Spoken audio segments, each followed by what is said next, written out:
The adults failed the children. You all can change history. The nation is watching what happens here. We have an opportunity to not fail them again. The world is watching us.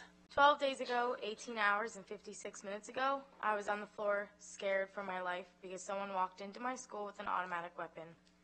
I was in the first classroom that the shooter approached. I saw everything. I thank you for putting this bill together so fast to help keep me, my friends, and my teachers safe. I believe this bill is a great start, realizing that we all have to agree to disagree with some things, but it's a start to never let this happen again. I have a right to life, and so do all of the children. Someone my age shouldn't have seen what I've seen. I shouldn't have had to step over my friends to leave the building. Afterwards, I can't even begin to tell you how that's impacted him. He was very, very, very close, and two of his closest friends are dead, and we attended those two funerals plus two more and an open casket for his best friend, which I'd never been to, and certainly my 14-year-old son, and I had to stand next to him in an open casket.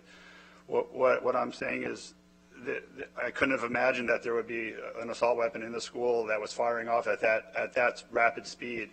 I want to go on public record to say that I'm for this bill, not for arming teachers, but you've done some work. What I'm asking is a ban on assault weapons, a ban on high-capacity magazines for firearms and bump stocks. The answer for this problem is so simple. We all don't like it all. Some points are okay, some points aren't. We can't agree with everything. I am in favor of this bill. I'm not in favor of all of it. I do not believe in arming teachers in our schools.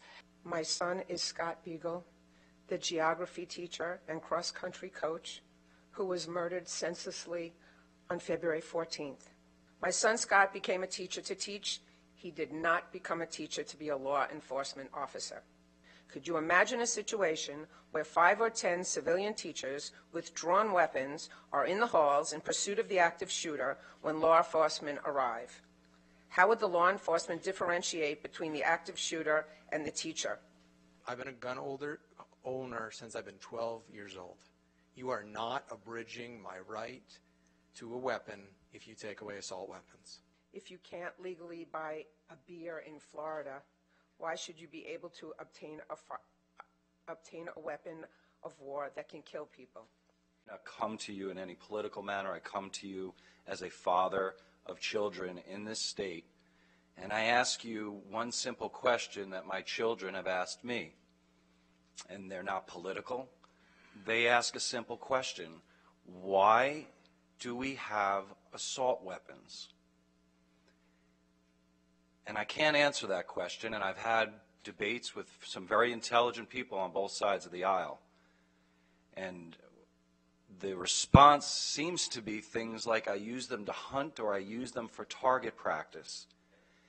And I don't understand, and maybe someone will be able to tell me what it is about that freedom that we can't give it up for the safety of our children. And I am not against this bill. I am for it. There are things in it I applaud you for doing, and I recognize how important they are for the families of the state and how difficult they are to get those through. And I applaud you for putting them in the bill. So I am for it.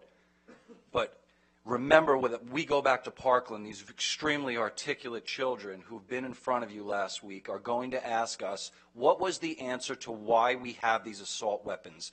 And are our leaders listening to us, and can they give us an answer? The answer cannot be that we can't define it because we may have a gun that might be under this bill. Define it. You're the smartest and the brightest in this state. Define what an assault weapon is. The people who use them to kill our kids know which are the most effective. They know it. They go get them. You, as our smartest and brightest people on both sides of the aisle, can define it. This bill should have an assault weapon ban in it.